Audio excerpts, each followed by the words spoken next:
चलिए, आधुनिक भूगोल के विकास में अमेरिकन विद्वानों का योगदान आप देख रहे थे और उसमें अभी तक हंटिंगटन की और उसके बाद में हमने कार्ल सावर की बात की है।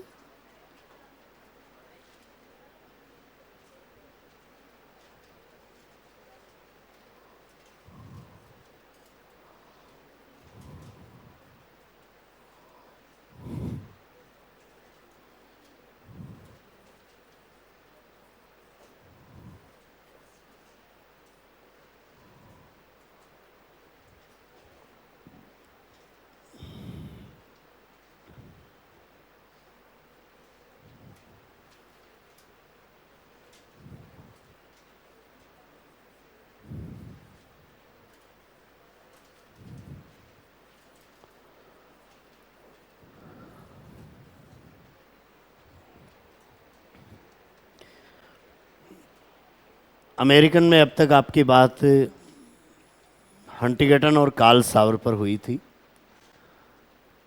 सावर के अलावा एक व्यक्ति की जिसकी हमें और बात करनी थी वह है रिचर्ड हार्टशॉर्न।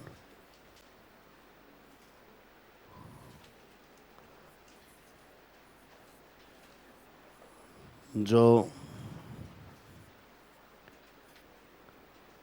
आधुनिक भूगोल के विकास में जो नया विचार है उनमें 20वीं शताब्दी के अंत तक आते आते जिन लोगों का योगदान है उनमें से एक है हार्टशॉर्न। हार्टशॉर्न ने भूगोल क्या है इसका एक यथार्थ चित्रण किया है और जैसा कि कांट हेटनर ने भूगोल की क्षेत्र वर्णन विज्ञान की पद्धति को आगे बढ़ाया था, उसी तरीके से हार्टशॉर्न ने भी भूगोल को एक क्षेत्र वर्णन विज्ञान कहा है कि एक कोरोलॉजिकल साइंस है। सावर ने भी इसको एक कोरोलॉजिकल साइंस कहा, लेकिन कांट हेटनर और हार्टशॉर्न से अलग सावर ने इसको ऐतिहासिक विश्लेषण करते हुए एक क्षेत्र वर्णन विज्ञान कहा था। और हार्टशॉर्न ऐतिहासिक वर्णन नहीं करता है, हार्टशॉर्न केवल वर्तमान का विवरण देता है और उसके आधार पर ही जैसा कांट और हेटनर ने बताया था वैसा ही भूगोल का स्वरूप बताता है। हार्टशॉर्न का क्षेत्र वर्णन क्षेत्रीय विभेदन का भूगोल है।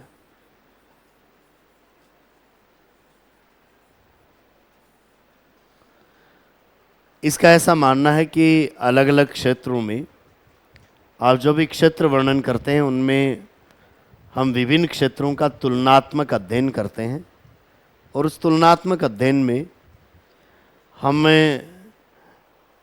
इस विभेदन का ही अध्ययन करते हैं। डिफरेंस क्या है किसी तत्व में, किसी प्रकृति के स्वरूप में एक स्थान से दूसरे स्थान तक चले तो वहाँ पर हमें डिफरेंस क्या मिला, उस डिफरेंस का अध्ययन करता है हार्टशॉर्न। डिफरेंस का ही अध्ययन किया था सावर ने। तो सावर और हार्टशॉर्न अपने क्षेत्र वर्णन में एक चीज में समान है और वो है कौन सा? क्षेत्रीय विभेदन। बाकी तो दोनों की अप्रोच अलग है। सावर ने कल बात की थी कि प्रारंभ से लेकर अब तक एक नेचुरल लैंडस्केप, एक कल्चरल लैंडस्केप में कैसे बदला, वो सारी प्रक्रिया पूछिए। हार्टशॉर्न ने प्रारंभ से लेकर अब तक क्या हुआ ये नहीं बताता है, वर्तमान परिस्थितियां क्या है, लेकिन उन वर्तमान परिस्थितियों में वो एरियल डिफ्रेंशिएशन करता है। किसकी तरह है? सावर की तरह। तो हार्टशॉर्न का जो भूगोल है वो क्षेत्रीय विभेदन का भूगोल है। और भूगोल वास्तव में क्या है इसका यथार्थ मूलक वर्गीकरण उसने 1939 में अपनी पुस्तक में किया जिसका नाम है नेचर ऑफ ज्योग्राफी।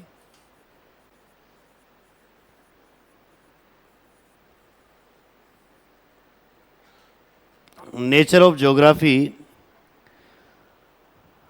भूगोल की प्रकृति कैसी है। तो इस पुस्तक में इसने बताया है कि भूगोल की प्रकृति कैसी है, क्षेत्रीय विभेदन की है, एरियल डिफरेंशिएशन की है।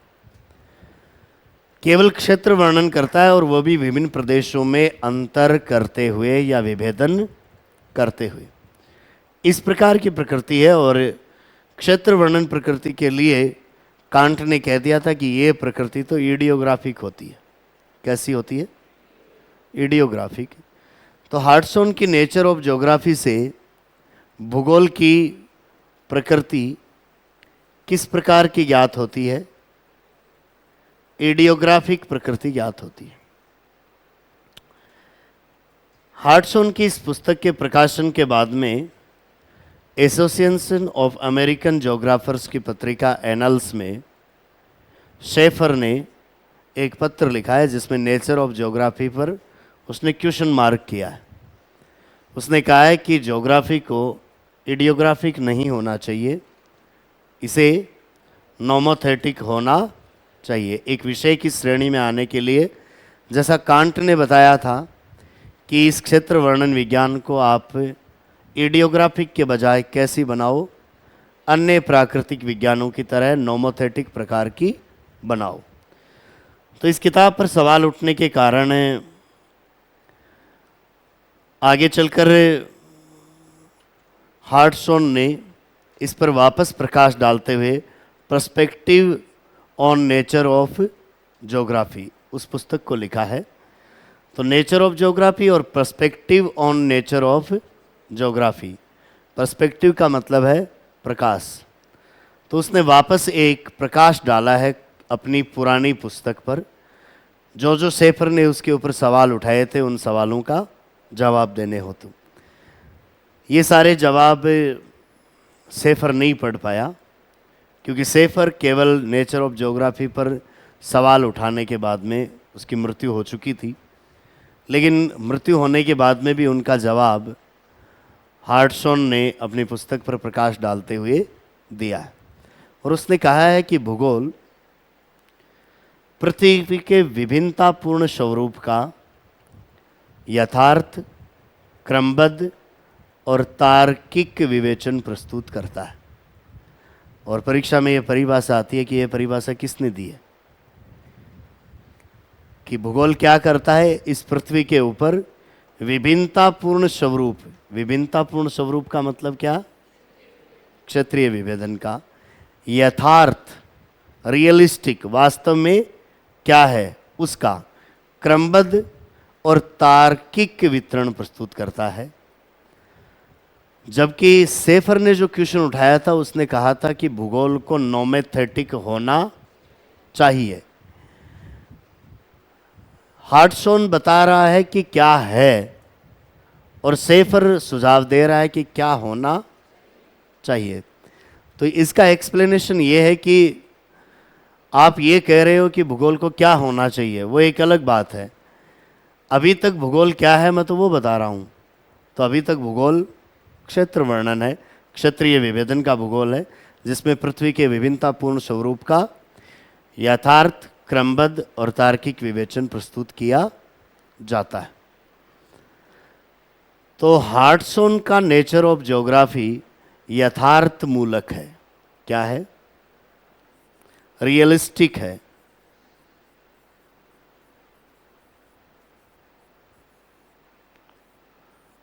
और शेफर ने इसके ऊपर जो सवाल उठाए वो आदर्श मूलक हैं। अर्थात वो ये कहते हैं कि भूगोल को क्या होना चाहिए और शेफर ये बताता है कि वास्तव में यथार्थ में क्या है, ये बताता है।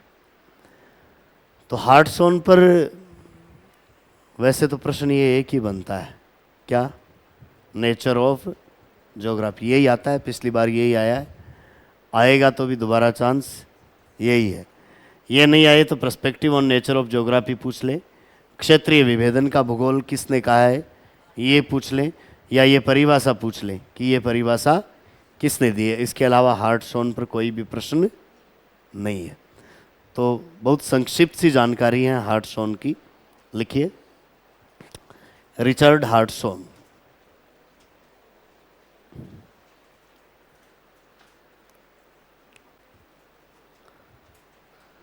अठारह सौ 99 से 1992।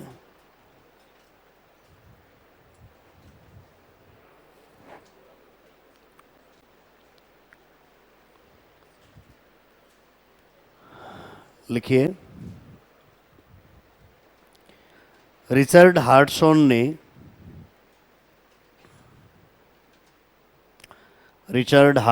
ने भूगोल को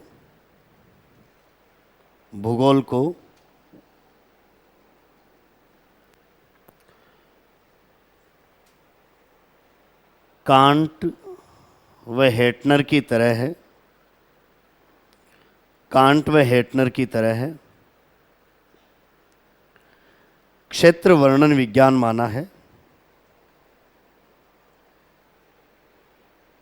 कांट व हेटनर की तरह क्षेत्र वर्णन विज्ञान माना है।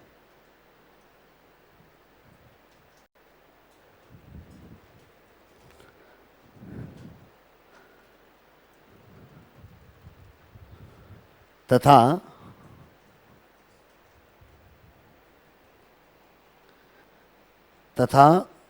इस क्षेत्र वर्णन का स्वरूप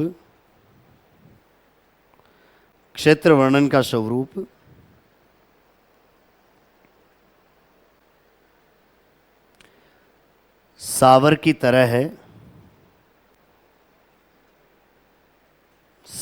तरह है।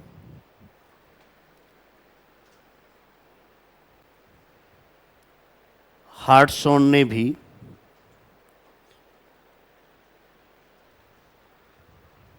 सावर की तरह है। हार्टसॉन ने भी क्षेत्रीय विभेदन के रूप में माना है।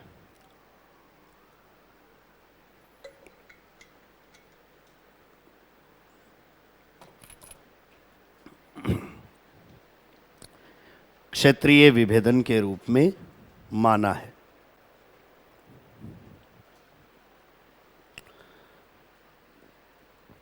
आगे लिखिए,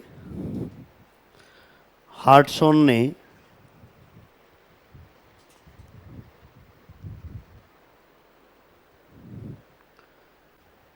भूगोल की क्षेत्रीय विभेदन की प्रकृति को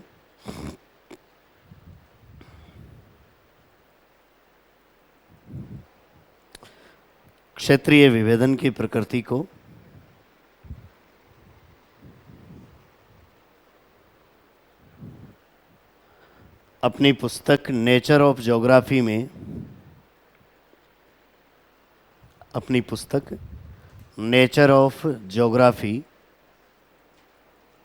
ब्रैकेट में लिख लेना 1939, अपनी पुस्तक नेचर ऑफ ज्योग्राफी में समझाया है।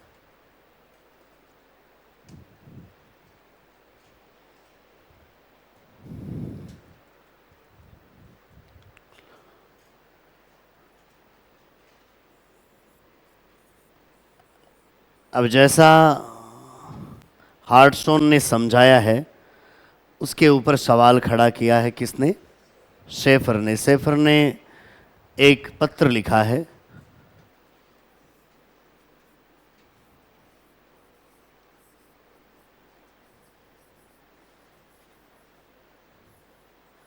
Exceptionalism in geography.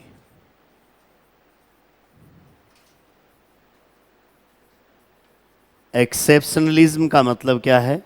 अपवादवाद। भूगोल में अपवादवाद। कांट ने कहा था ना कि भूगोल और इतिहास अपवाद स्वरूप विषय हैं, क्योंकि इनमें किसी नियम या सिद्धांत का प्रयोग नहीं हो रहा है। तो कांट ने अपवादवाद की शुरुआत कर दी थी। शेफर ने कहा है कि इस अपवादवाद का जनक कांट है।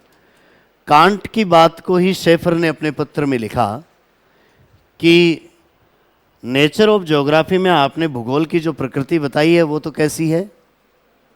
एडियोग्राफिक है और इसके अनुसार भूगोल कोई वास्तविक विषय नहीं है, ये विषय की श्रेणी से बाहर है। इसको कैसा होना चाहिए? नॉमोथेटिक प्रकृति का होना चाहिए। नॉमोथेटिक प्रकृति का होना चाहिए, ऐसा सुझाव दिया है किसने? सेफर ने दिया है। ये सुझाव इसने एक्सेप्शनल इन ज्योग्राफी, जिसका प्रकाशन इसने एनल्स में किया, जो कि एसोसिएशंस ऑफ अमेरिकन ज्योग्राफर्स की पत्रिका है, उसमें। वापस जवाब देते हुए 1959 में हार्टशोर्न ने लिखा है, perspective on nature of geography.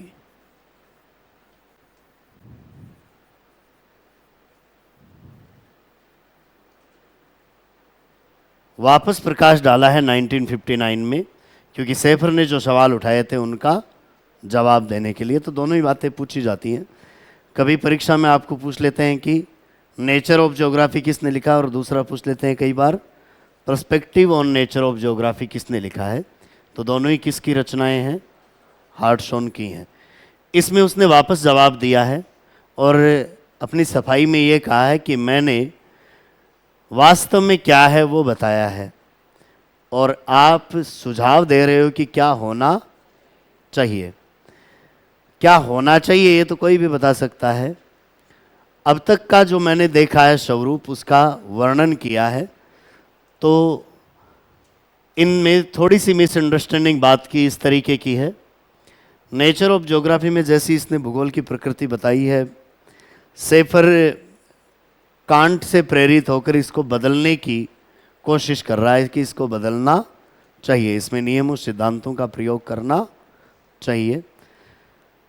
हार्टशोर्न इसका खिलाफत नहीं कर रहा है, लेकिन वो बता रहा है कि अभी तक ऐसा ज़्यादा मायने में हो नहीं रहा है। इसका मतलब ये नहीं है कि हार्टशोर्न व्यवहारवादी है, उसने इन मॉडल या सिद्धांतों को नहीं माना हो, ये बात नहीं है। ये उससे पहले की ही बात है। हार्टशोर्न तो केवल उस यथार्थ स्वरूप का वर्णन करना चाह रहा है। तो अगली बात लिखिए, सेफर ने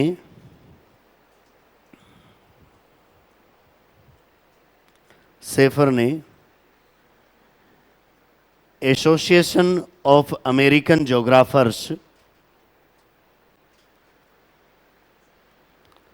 सेफर ने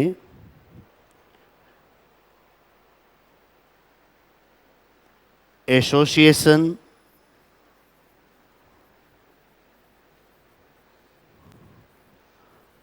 ऑफ अमेरिकन ज्योग्राफर्स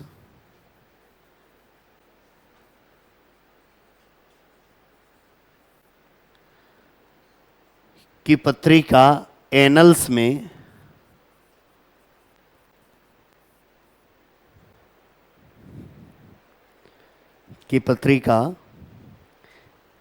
में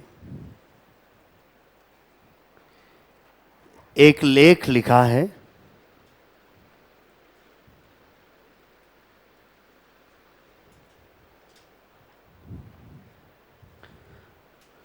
एक लेख लिखा है जिसका शीर्षक है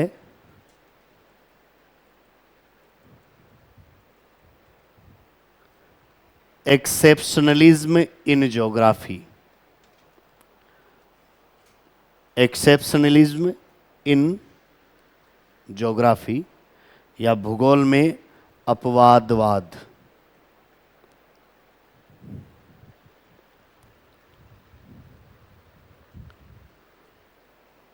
एक्सेप्शनलिज्म इन ज्योग्राफी,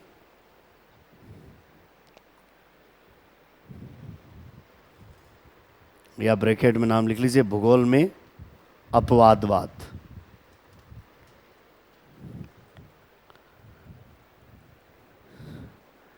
लिखिए, इस लेख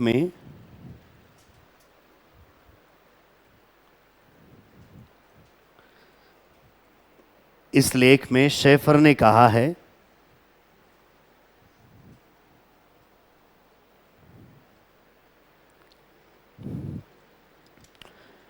कि भूगोल की प्रकृति इडियोग्राफिक है, कि भूगोल की प्रकृति इडियोग्राफिक है। इडियोग्राफिक का मतलब ही क्या है? क्षेत्र वर्णन। भूगोल की प्रकृति इडियोग्राफिक है, ब्रैकेट में लिख लेना, क्षेत्र वर्णन। जैसा कि कांट ने बताया था।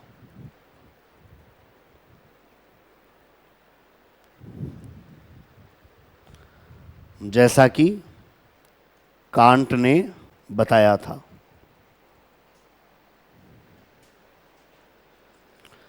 तथा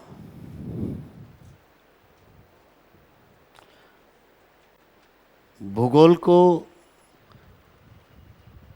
एक वैज्ञानिक विषय बनाने के लिए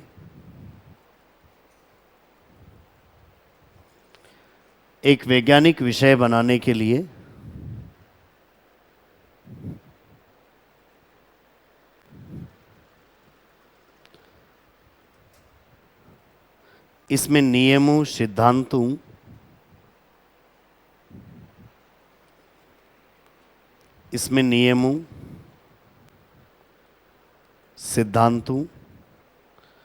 का प्रयोग कर, नियमों सिद्धांतों का प्रयोग कर इसकी प्रकृति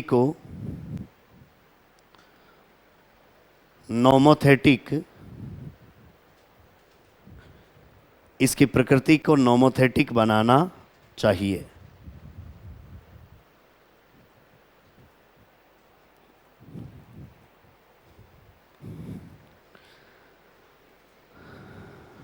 इसकी प्रकृति को नोमोथेटिक बनाना चाहिए।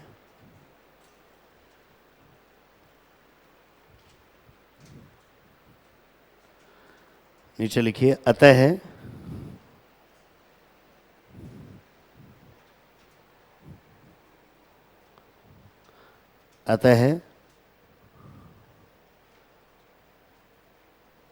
हार्टशॉन का मत यथार्थ मूलक था। हार्टशॉन का मत यथार्थ मूलक था, अर्थात भूगोल क्या है। यथार्थ मूलक था, अर्थात भूगोल क्या है। जबकि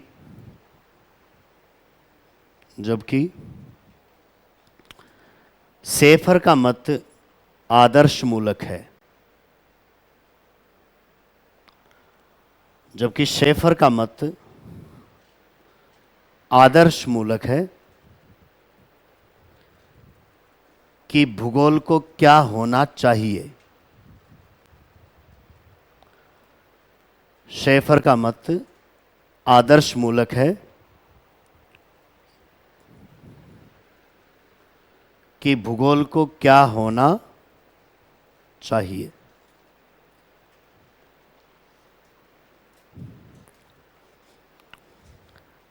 अब सेफर द्वारा उठाए गए सवाल के विरुद्ध में हार्टशॉन ने वापस जवाब लिखा है 1959 में।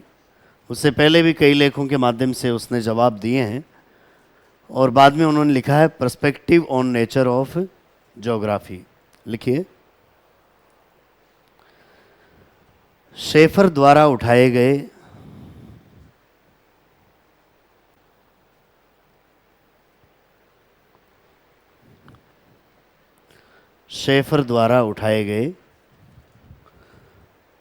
सवालों का जवाब देते हुए हार्टशॉन ने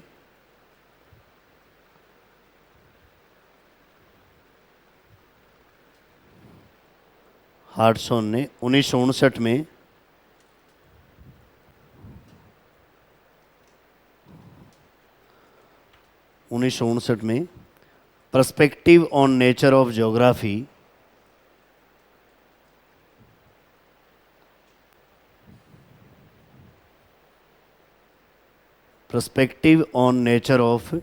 ज्योग्राफी नामक पुस्तक लिखी है।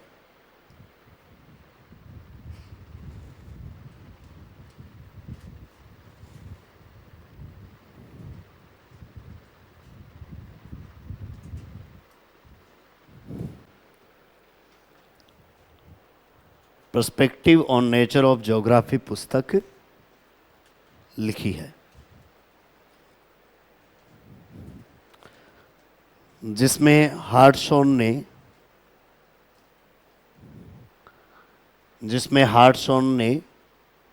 लिखा है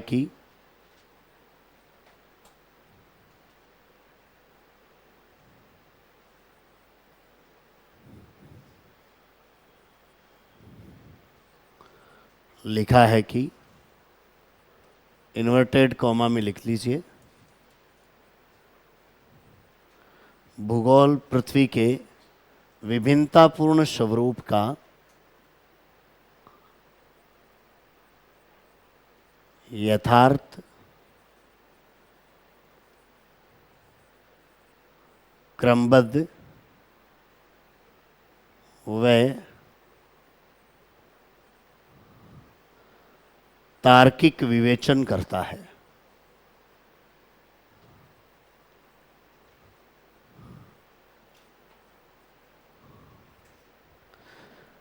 भूगोल पृथ्वी के विभिन्नतापूर्ण स्वरूप का यथार्थ, क्रमबद्ध व तार्किक विवेचन करता है।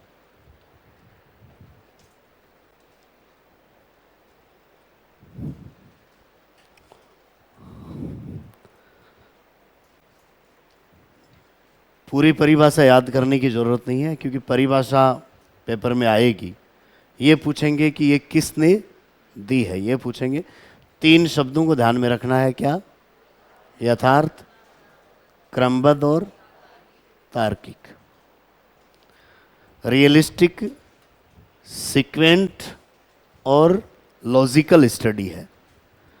ये बताया है किसने?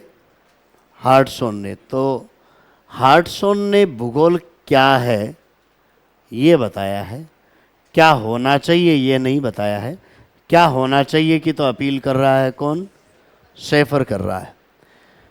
ऐसा होने से भूगोल का विषय क्या होना चाहिए, इसकी विषय वस्तु क्या होनी चाहिए, हमें इसमें क्या पढ़ना चाहिए, इसको लेकर एक बड़े विवाद की स्थिति उत्पन्न हो गई 20वीं शताब्दी के लगभग मध्य में, जिसको हम हार्टसॉन शेफर विवाद के नाम से जानते हैं। तो मान लीजिए एक हार्टसॉन और शेफर की लड़ाई हुई है कागज़ और पेन के साथ, डायरेक्ट वैसे नहीं हुई है जहाँ, हाँ था लीजिए। उसने एक आर्टिकल के माध्यम से सवाल उठाए और उसी के माध्यम से हार्टसॉन ने वापस जवाब भी दिए, और जवाब उसकी मृत्यु के बाद भी उसने दिए हैं, ताकि ये जवाब सिर्फ शेफर को नहीं थे, ये शेफर के विचारों को जिन्होंने पढ़ा और इस पूरे विवाद को जो देख रहे थे उनके लिए थे ये जवाब कि वास्तव में भूगोल क्या है, मैंने वो बताया है। भूगोल वास्तव में क्या है, इसके लिए आगे चलकर एक पुस्तक और भी लिखी गई थी, फ्रीमैन ने लिखी थी, ए 100 ईयर्स ऑफ ज्योग्राफी।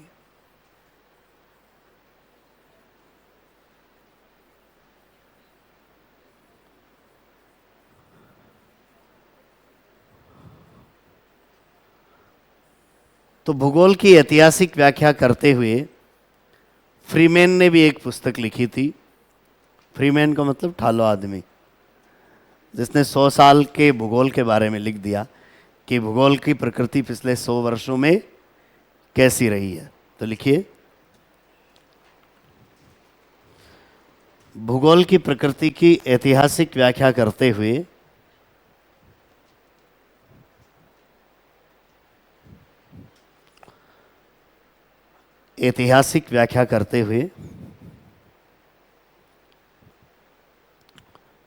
फ्रीमैन ने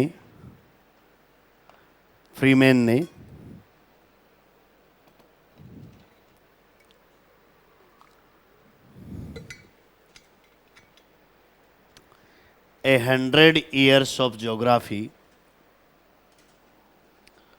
ए 100 ईयर्स ऑफ ज्योग्राफी नामक पुस्तक लिखी है। तो ये अमेरिकन्स में अंतिम व्यक्ति जिसका नाम आपको दिया गया था हार्टसॉन, उसकी बात हुई। और ये बात केवल हार्टसॉन की नहीं हुई है, आगे आपको जो अगला टॉपिक दिया गया था उस टॉपिक की भी शुरुआत इस हार्ट सोन के माध्यम से हो चुकी है।